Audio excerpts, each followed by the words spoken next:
Excellencies, ladies and gentlemen, dear friends, thank you all for being with us today at this anniversary conference.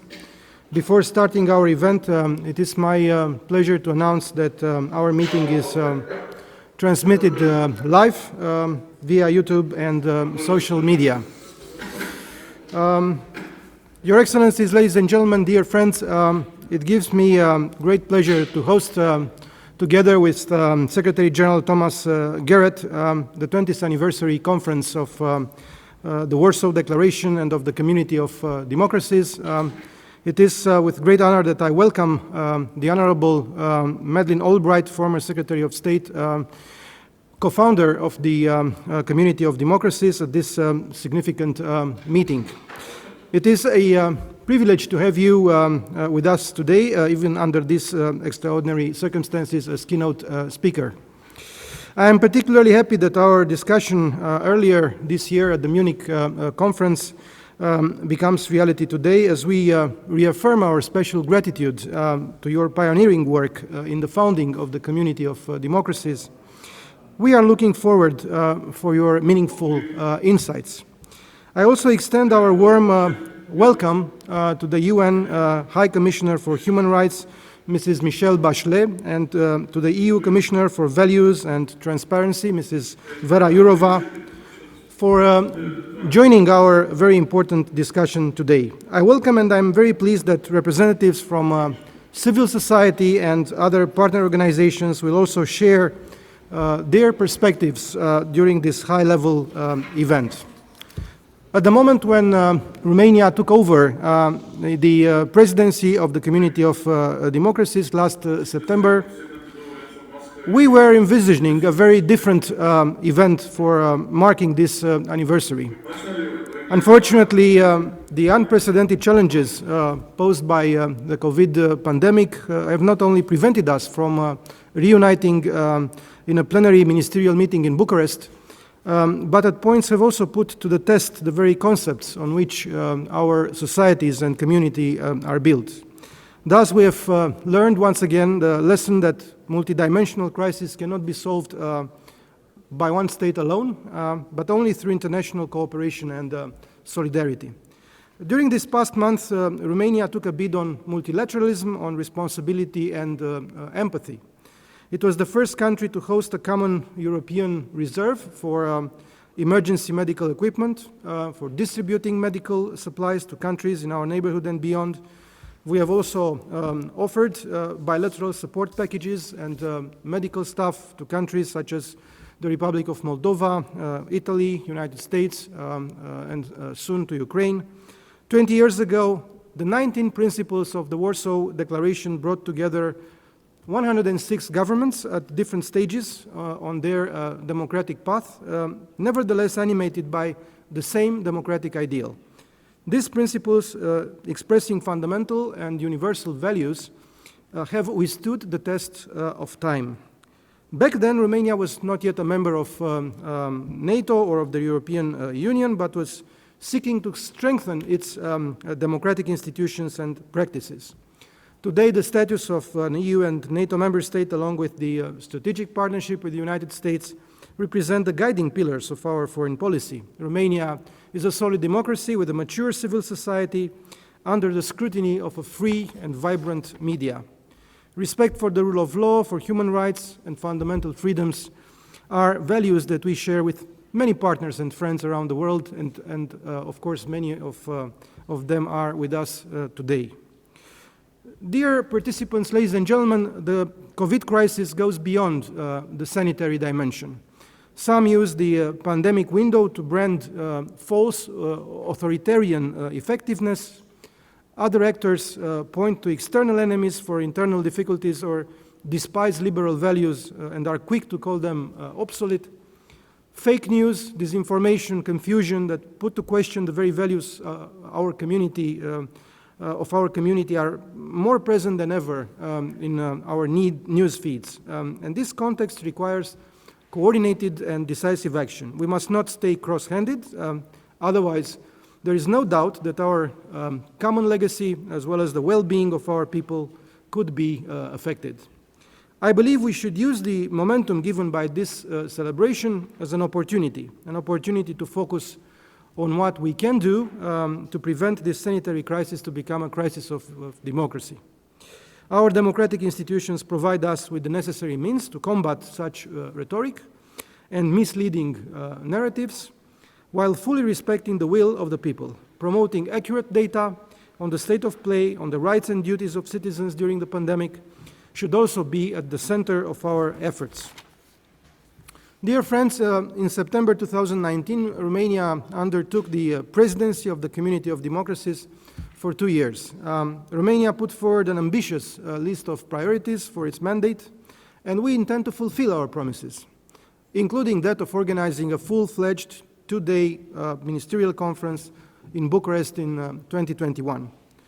As schools are still closed across the world, while other measures of social distancing are progressively relaxed, we realize that young people are bearing the brunt of the restrictive measures imposed by the pandemic. Thus, placing youth inclusion and empowerment as a priority high on our agenda is particularly timely, and I'm glad to inform you that with the precious support of the Secretariat, Romania will organize by the end of July a virtual youth forum, which was initially intended to be organized in the margins of the 10th ministerial meeting in Bucharest. As a platform for the participation of representatives of youth-led organizations and other youth stakeholders, the forum will aim at sharing good practices among world regions regarding youth political and civic participation.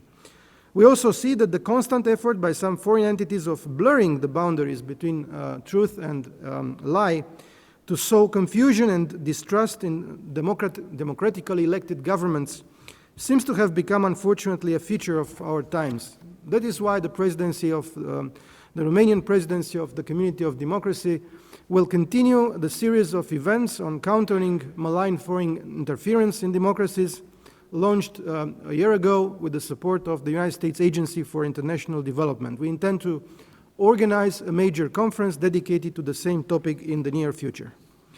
Dear friends, at the end of this introductory intervention, I want to reaffirm my belief that democracy is not always a triumphal march, but a marathon of adaptability, of resiliency, and a commitment to working together, a marathon which we need to win together. Over the past 20 years, the Community of Democracies has made considerable progress to fulfill its mandate. It is thus the time to weigh up these achievements, but also ponder on how the community accommodates today's realities and expectations. Thus, we should use the anniversary of the Community of Democracies as a decisive moment to reconfirm our commitment to our shared values, to take action, to recognize our strength, and work together to mend our weaknesses. As the Warsaw Declaration will continue to be a cornerstone on our path, I wish the Community of Democracies many years to come and every success in the promotion and support of democracy worldwide. I thank you all for your attention, and I'm looking forward to your valuable insights.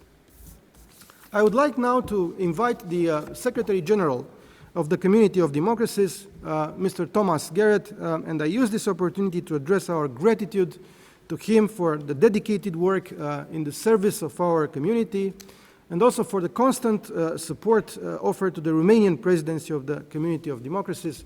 So, Thomas, the floor is yours. Thank you, Foreign Minister Aurescu. Excellencies, distinguished guests from around the world, I want to welcome you to this global gathering for the 20th anniversary celebration of the Warsaw Declaration. Foreign Minister Aurescu, let me thank you for the leadership given by Romania in its current presidency of the Community of Democracies. Your determination to honor and to promote the 19 principles of the Warsaw Declaration in this time of challenge serves as an inspiration to all of the member states. And I also want to offer my appreciation to Poland, which for 2 decades and through successive governments has been a very generous host and supporter of the Community of Democracies. And so thank you, Foreign Minister Czaputowicz. To both Romania and Poland, I want to thank you for sponsoring the series of new posters that we saw at the beginning of this event. The new posters freshly illustrate, for the next 20 years, the 19 principles of the Warsaw Declaration.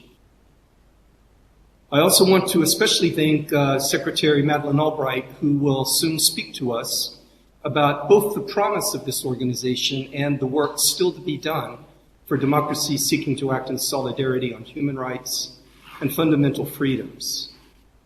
At the Community of Democracies, we are privileged to still receive guidance from Secretary Albright 20 years after she and the late Foreign Minister, Bronislaw Goremek, joined others to bring about the first gathering of this body in Warsaw. And as we honor the anniversary of the Warsaw Declaration, I'm glad that we're joined today by Ambassador Maria Leisner, who served as Secretary General of the Community of Democracies from 2012 to 2017. Let me just say thank you, Ambassador Leisner, for your contributions to the Community of Democracies, and I'm looking forward to hearing your remarks. And so it was 20 years ago that nations from every corner of the world came to Poland for a gathering which they called Towards a Community of Democracies. Those countries represented the diversity that exists in democracy, and they were proof that every country was at a different place on its path to democracy. The Community of Democracy's new logo, which you can see behind me, with its various shades of blue, continues to represent that diversity and democracy. But even then, while acknowledging diversity, those gathered knew that there were certain principles, certain universal values of human rights that were necessary for a system to call itself a democracy. And so 106 countries, which met in 2000, adopted the Warsaw Declaration on Democracy. Far from being a mere political statement, the Warsaw Declaration is a platform of international engagement for the defense and promotion of hard-won civil and political rights. In preparation for that 2000 meeting, the Warsaw Declaration was drafted by diplomats from several countries. One of the key drafters of the original declaration, Morten Halprin, is with us today. I can see him with us from Washington, D.C. And I want to say to Morten, thank you, and thank your colleagues for a great job done then, which produced a document that not only recalled the existing commitments democratic governments have made to that point, but it also gave us and indicated new standards necessary to help states enter and remain on the path of democracy. Very briefly, let me just say, what were some of those commitments and standards? The Warsaw Declaration of the right of every person to equal protection of the law, in principle number 3. Another important principle speaks to the right of every person to freedom of thought, conscience, and religion. Warsaw Declaration principle number 9 enshrines the freedom of peaceful assembly and association. And in the Warsaw Declaration, language that is as fresh now as it was in 2000, we find the Declaration gives voice to legitimate aspirations of people all over this world for such things as free and fair elections, freedom of opinion and expression, just to name a few of the commitments outlined in the Declaration. The Warsaw Declaration is still a standard by which established governments can remain on the road to democracy, and the Declaration also serves as a roadmap for countries that are early on their democratic path. Because for both established democracies and young democracies, the challenges are similar, as no democracy moves only from triumph to triumph, but all of them face changing threats and new opportunities. And so to my friends and supporters of democracy and human rights that are with us today, let me just note that today's global challenge posed by the COVID-19 pandemic stresses the importance of support and collaboration between democracies. The next few months and years are going to show if this current crisis enabled us all to grasp the fact that progress through dialogue and cooperation is really the only way towards a more peaceful and safer world. We know that democratic systems of government, which are built on respect for human rights, have the best foundation to overcome crisis. To those who have said that democracy is ill-equipped to address this pandemic, the Community of Democracies, in a united voice, responds firmly that the exact opposite is true. The values of the Warsaw Declaration provide the ultimate immune system for democracies today. In his invitation to that very first meeting back in the year 2000, Foreign Minister Geremek said, regardless of the problems inseparably associated with democracy, it is a system which best fulfills the aspiration of individuals, societies, and entire peoples, and that most fully satisfies their needs of development, empowerment, and creativity. His words are as relevant today as they were in the year 2000, and so too are the principles of the Warsaw Declaration. Here in the Permanent Secretariat of the Community of Democracies in Warsaw, we have a very large photograph hanging in the library of the family photo from the 10th anniversary of the Community of Democracies. That meeting was held at the groundings of the Opera House in Krakow. Okay, all right. Our meeting now, 10 years later, may be a little bit less ornate, but our digital gathering is no less important now than it was in 2000 or in 2010. Reaffirmation of the state's adherence to the Warsaw Declaration's principles has never been more needed than today, not only because of this global health crisis, but also in the face of the democratic backsliding which we've seen challenge too many countries over the last decade. So that original theme under which countries gathered in 2000, towards a community of democracies, it reminds us all that democracy is never finally achieved, but it's always sought. Democracy can be supported, it can be adhered to when democracies agree to work to support one another, to encourage one another, and share best practices and hard lessons learned, all within that framework, very valuable framework of the Warsaw Declaration. And so I want to thank you for being here today, and I want to thank you each for your commitment to the Community of Democracies and its mission. And with that, I would now like to return the floor to His Excellency, Foreign Minister Aurescu. Thank you. Well, thank you so much, Secretary General, for your address and for all your efforts that made our community and makes our community stronger in pursuing our shared democratic values, which are encapsulated in the Warsaw Declaration. And I would like to reassure you once again of Romania's strong commitment to the work of our community. And now, ladies and gentlemen, I have the distinct pleasure and privilege to give the floor to our keynote speaker, the Honorable Madeleine Albright, former U.S. Secretary of State, and as you know, who was together with former Foreign Minister Geremek of Poland, the architect behind the Warsaw Declaration. So, Madam Secretary of State, please, you have the floor. Thank you very much, Foreign Minister Aurescu and Secretary General Garrett and Ambassador Leisner, Your Excellencies. I am honored to join you in celebrating the 20th anniversary of the Warsaw Declaration and the Community of Democracies. I had looked forward to traveling to Bucharest to attend this ministerial meeting. Although I regret that we could not meet in person, I am grateful that we could still gather virtually, because this meeting is too important to postpone.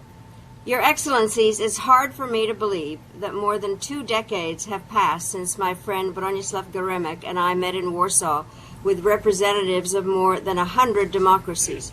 Let me remind you of the context. As the 20th century drew to a close, the world was fascinated by breakthroughs in engineering and research. Among them, the cloning of sheep, the mapping of DNA, the development of new medicines, cell phones that were not the size of bricks. I have no quarrel with better living through science, but I have never believed it is the best gauge for measuring progress. A much more meaningful yardstick is the spread of democracy. As Secretary of State, I found that if I ran down the list of challenges faced by the world, from terrorism and war to poverty and pollution, democracy was the surest path to progress. I wanted to do everything I could to help democracy succeed while I was in office. So when my Director of Policy Planning, Mort Halpin, proposed gathering all the world's democracies, I was eager to take up the suggestion. We felt the timing for such a project was apt. The number of electoral democracies had quadrupled from 30 to about 120 during the preceding 3 decades. But this meant that there were also more places where democratic governments were threatened. The danger was especially present where democracies were fragile and new. Across Latin America, Central Europe, Africa, and Asia, we saw that people who had welcomed the onset of democracy were becoming frustrated and feeling left behind in the new global economy. Many felt exploited and betrayed by their elected officials, and they worried that corruption and crime could never be rooted out. Just a decade earlier, when the Berlin Wall had come down, there had been dancing in the streets, but by 1999, some of the euphoria was dissipating. There was danger in some quarters that optimism would give way to defeatism and open the door for failed approaches from the past. And in some countries, there was even a growing nostalgia for order and discipline of communist rule. The risk that democracy would be taken for granted was very much on our minds when we first convened the Community of Democracies. When that first conference was held, many predicted that it would be our last. Some felt that such a community was not needed because democracy had already triumphed. Others argued that the process of convening a group was undesirable because it would cause friction over whom to include, and still others warned that it would be naive to place too much faith in democracy when the world would always be governed more by interests than by ideals. As it happened, the meeting proved extremely successful. Those who came to Warsaw with doubts left with new grounds for enthusiasm, and the primary reason was our host, Foreign Minister Geremek. Minister Geremek believed that the centerpiece of our deliberation should be a declaration through which participants could reaffirm their commitment to democracy and outline their shared concepts about what democracy requires. Although there were many compelling reasons to issue the Warsaw Declaration, one of them was very personal.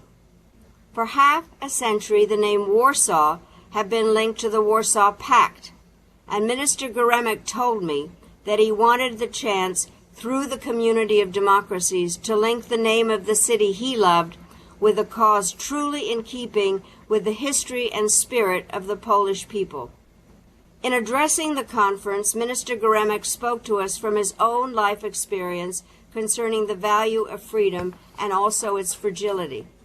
In his welcoming remarks, he declared, and I quote, that the emergence of democracy was the most important development of the 20th century, unquote. But he also reminded us that the gift of freedom was never fully safe, because from one direction or another, the principles of freedom will always be opposed. This remains relevant today, for as we all know, democracy is facing a new and rigorous round of tests. These tests have been made more complicated by the COVID pandemic and its economic fallout, which is providing an excuse for leaders with anti-democratic tendencies to silence critics and tighten their political grip. 20 years ago, we worried primarily about new and fragile democracies. Today, we are also concerned about leaders in established democracies who claim that freedom must yield to higher priorities.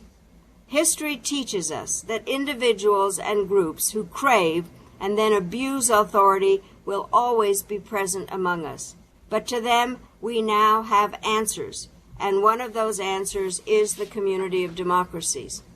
As we mark the 20th anniversary of the Warsaw Declaration, I am proud that the community continues to play an active role in the global democracy movement. I have also been impressed by the community's new focus on resilience and women's leadership, and I welcome the forthcoming statement by the Governing Council reaffirming the importance of democracy and the principles of the Warsaw Declaration at this time of crisis. Each of our countries are grappling with serious challenges, including a once-in-a-century pandemic. Governing in a democracy has also been made more complicated by the dizzying pace of technological change, and the stresses caused by globalization. Some might find it overwhelming to see so many democracies dealing with so many similar problems. I see a silver lining. It means that none of us is alone.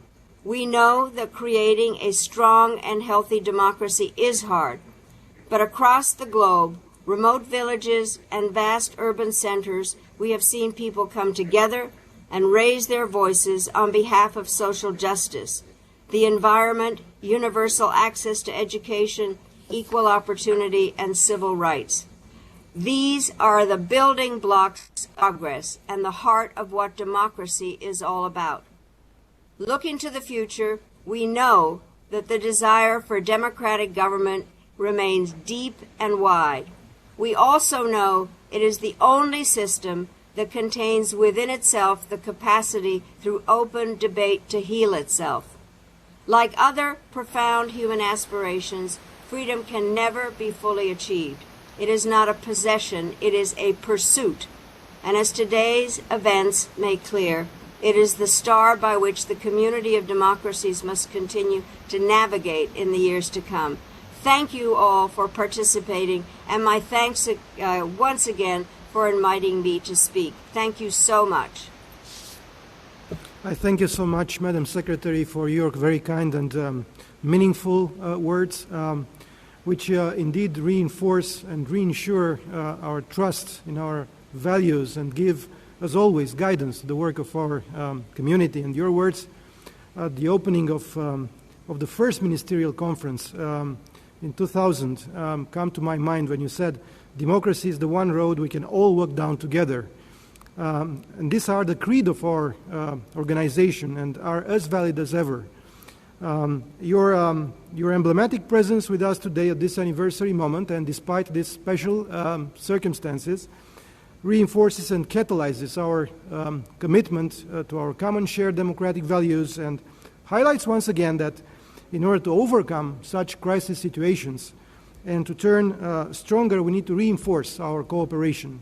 At diplomatic level, at other levels, we are grateful for your work in the service of democratic values, in the service of our community. And I express once again our heartfelt appreciation and highest consideration.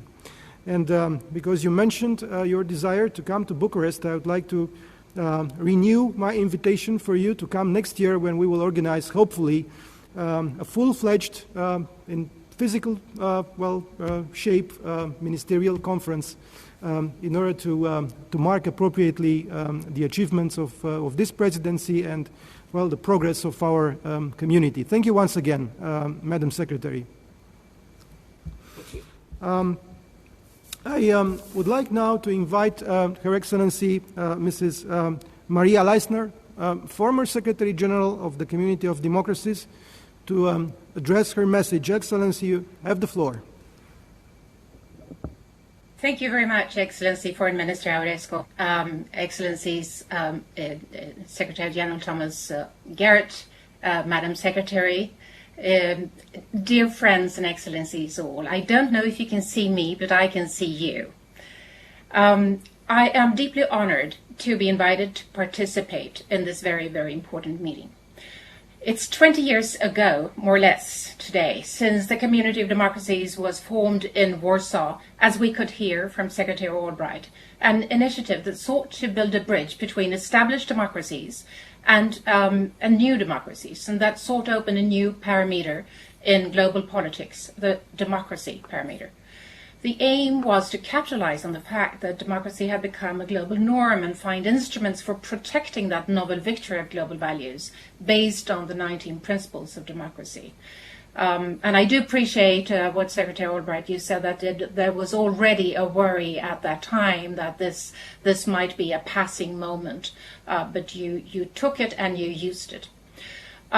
We were then at the height of the democracy revolution that had swept the globe, from starting with the disintegration of the fascist regimes in Southern Europe, and do remember that we were not democracies in Europe at the time, and until the disintegration of Soviet-style communism then the authoritarianism was replaced globally with a collective decision-making based on ideas of political equality and framed by globally agreed political and civil rights. When I was first drawn into the community of democracies, it still had the shape of a series of ministerial conferences where each rotating presidency put its own mark on the activities. Then Poland offered to set up a permanent secretariat hosted by its foreign ministry. And a few years before the ministerial meeting in Vilnius in 2011, I was asked, and I was then Sweden's ambassador for democracy, and Lithuania's very energetic chair, Mr. Ambassador Paviljonis, asked me to chair a working group on reforms.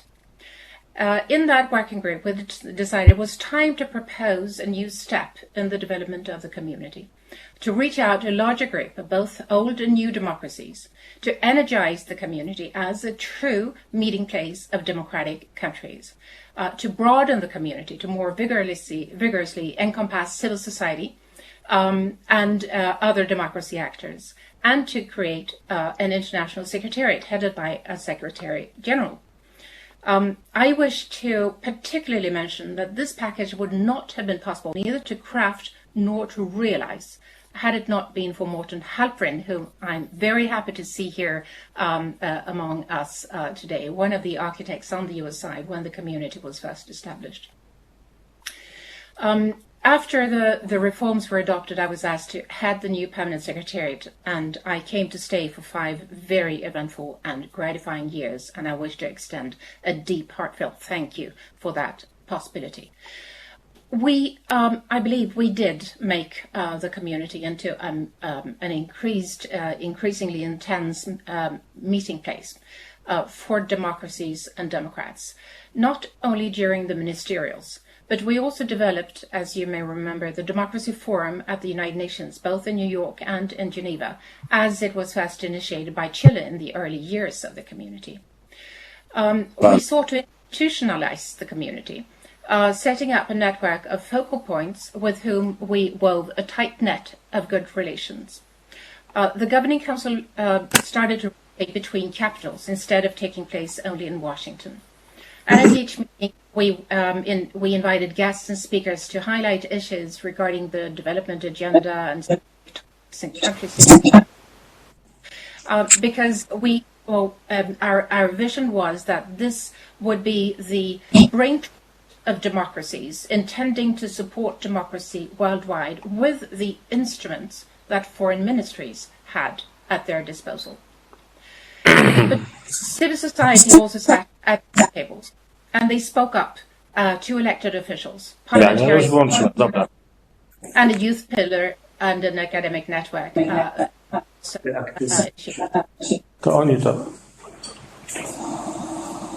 you still hear me? Do you still hear me? Yes, okay, thank you. And we initiated a number of programs run by member countries and supported by the Permanent Secretariat all over the globe, twinning programs with new democracies and bringing people together to share experiences, trainings for young people on new technology for democracy, and trainings for women and many other programs. I'm deeply grateful for those years when we still had the democracy winds with us, and we were able to push the agenda forward. We were able to transform the community of democracies from a series of conferences to an almost fully fledged multilateral organization. Today, however, 20 years later, democracy as a global is challenged. Multilateral cooperation, whose spine has always been democracies, is increasingly challenged, and various conflicts takes its place. And so there is a greater need than ever for a meeting place of democracies and democrats. We need to meet, we need to bond, we need to refine our tools to again make democracy an unquestioned global norm. And Tom, you must have a more important work than ever.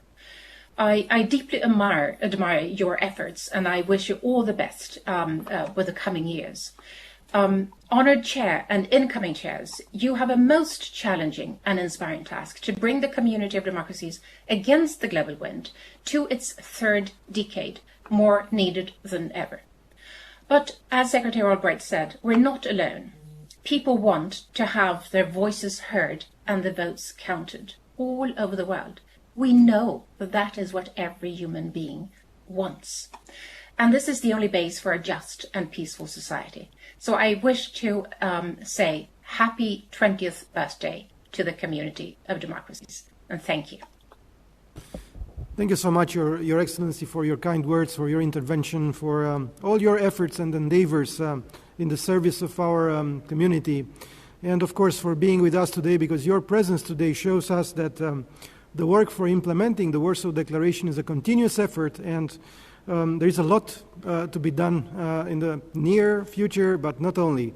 Thank you so much once again. But before passing the floor to our distinguished participants, it is my great pleasure to thank all of you for the cooperation which made possible the adoption of the Governing Council Statement. The Governing Council Statement marking 2 decades of the Community of Democracies, which will be made public immediately. This document encapsulates and reaffirms our trust in the Warsaw Declaration principles and will further guide our work and the community's activity in the future. It is a reference document, and I would invite everybody to take a good look at it. And it will be available on the websites of the Ministry of Foreign Affairs of Romania and of the Community of Democracies, as well as on social media. And now, Excellencies, ladies and gentlemen, let me turn to the intervention segment of the anniversary conference, and I would like to invite the Secretary General to co-chair this meeting with me in my capacity as representative of the Presidency of the Community of Democracies. I thank him for sharing with me this task, and I would like to inform you that we appreciate the interest which was shown by the participants in this conference. There is a high level of interest. There is a large number of member states which have indicated their wish to make national statements. Currently we have 29 member states and other participants on the list of speakers.